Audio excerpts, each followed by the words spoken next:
Hello students, welcome to the PND coaching classes learn easily and smartly.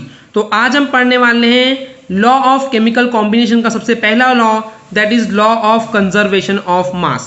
Okay students, तो चलिए समझते हैं। ये एग्जाम के पॉइंट ऑफ व्यू से बहुत ज़्यादा इंपॉर्टेंट लॉ है, इसके बारे में आपको इन डेप्थ सब पता होना चाहिए। 1789 में एक फ्रेंच केमिस्ट ने उनके एक्सपेरिमेंट के बेस पे ये प्रूव किया था कि कोई भी मेटल जो है वो इनडिस्ट्रक्टिबल होता है। इनडिस्ट्रक्टिबल यानी कि जिसको हम डिस्ट्रॉय खत्म नहीं कर सकते। ओके स्टूडेंट्स, एंड इस तरीके से इससे ये कंक्लूजन पॉइंट मिलता है कि जब कभी हम कोई केमिकल रिएक्शन करवा रहे हैं तो वहां पे जो मास है, ओके, जो भी आप रिएक्टेंट ले रहे हैं या फिर जो आपको प्रोडक्ट मिल रहा है, तो रिएक्टेंट एंड प्रोडक्ट दोनों का ही मास जो है उसमें कोई भी चेंजेस नहीं होते हैं। इसका मतलब ये स्टूडेंट्स कि जब कभी आप कोई केमिकल रिएक्शन करवा रहे हैं तो रिएक्टेंट का जो मास होता है हमको एग्जैक्टली मास उतना ही मिलता है प्रोडक्ट का।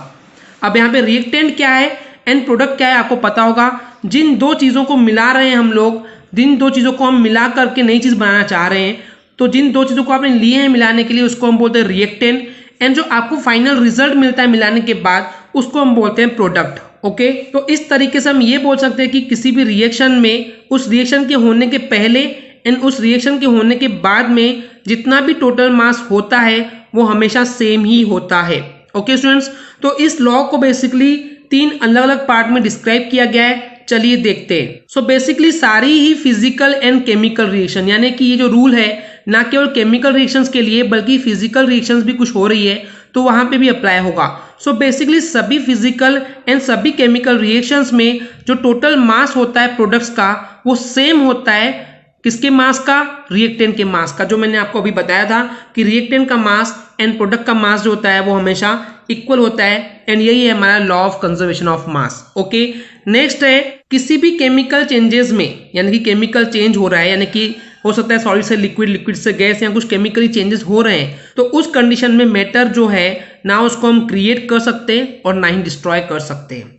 हम सिर्फ क्या कर सकते हैं, उसकी जो स्टेट है या उसका जो फॉर्म है उसको एक फॉर्म से दूसरे फॉर्म में या फिर एक स्टेट से दूसरे स्टेट में चेंज कर सकते हैं। तो ये है exactly law of conservation of mass.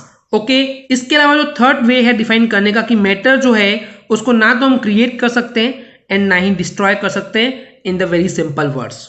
Okay students, I hope आपको इतना क्लियर हो गया होगा। चलिए आगे और समझते हैं। सो बेसिकली अगर हम यहाँ पे कभी भी केमिकल रिएक्शंस करवा रहे हैं, ओके, दो चीजों को मिला करके कुछ नया बना रहे हैं यानी कि कंपोज कर रहे हैं, तो उस केस में सब्सटेंस का जो फॉर्म है या फिर स्टेट है, उसका रूप या फिर उसकी स्टेट जो है वही चेंज होता है, इसके अलावा कुछ नहीं होता है। जो मास है वो हमेशा कांस्टेंट यानी कि एक जैसे ही सेम होता है। ओके स्टूडेंट्स, तो इन केमिकल रिएक्शन में ये ऑब्जर्व किया गया है कि कभी भी जो सब्सटेंस का जो अमाउंट है यानी कि जितना भी सब्सटेंस है वो कम होते जाता है। जैसे कि एग्जाम्पल के लिए बात करते हैं, कम कैसे होता है, रिएक्टेंट कम क्यों होता है।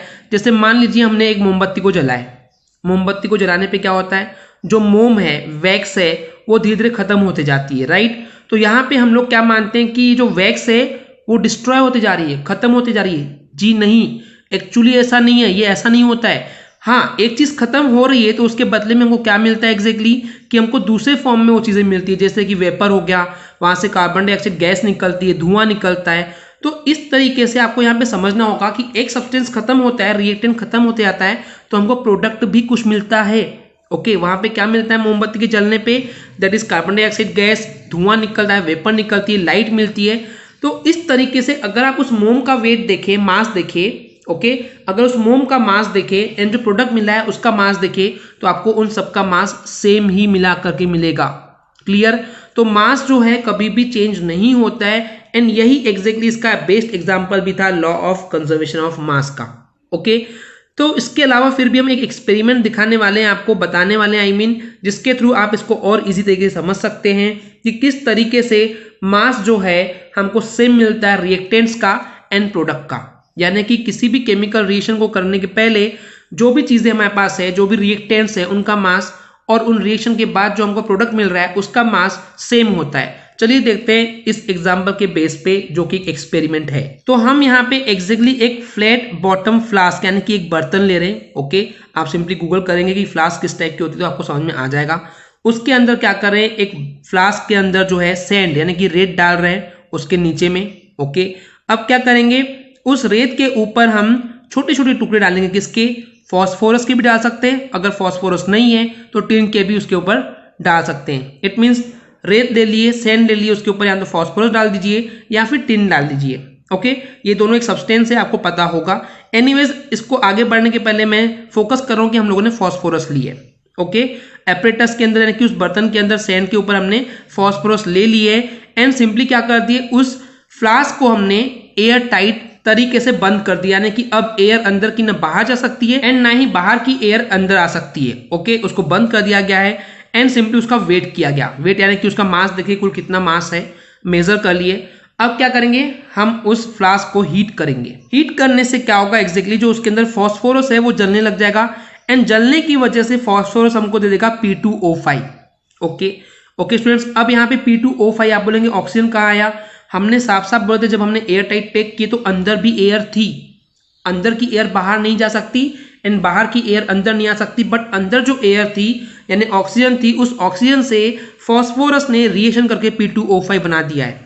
ओके, अब क्या होता है, जैसे ही रिएक्शन कंप्लीट हो जाती है उसके ठंडे होने के बाद हम फिर से उस फ्लास्क का मास देखते हैं एंड हम जब ऑब्जर्व करते हैं कि जो पहले का मास था एंड जो बाद का मास है वो दोनों ही मास सेम है, मास में कोई भी चेंजेस नहीं आए। तो यहाँ से वेरीफाई होता है कि मैटर को ना तो हम क्रिएट कर सकते हैं ना ही डिस्ट्रॉय कर सकते हैं।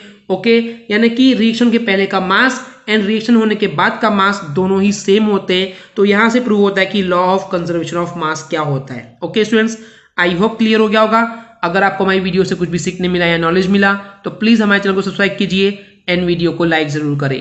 आज के लिए इतना ही, थैंक यू।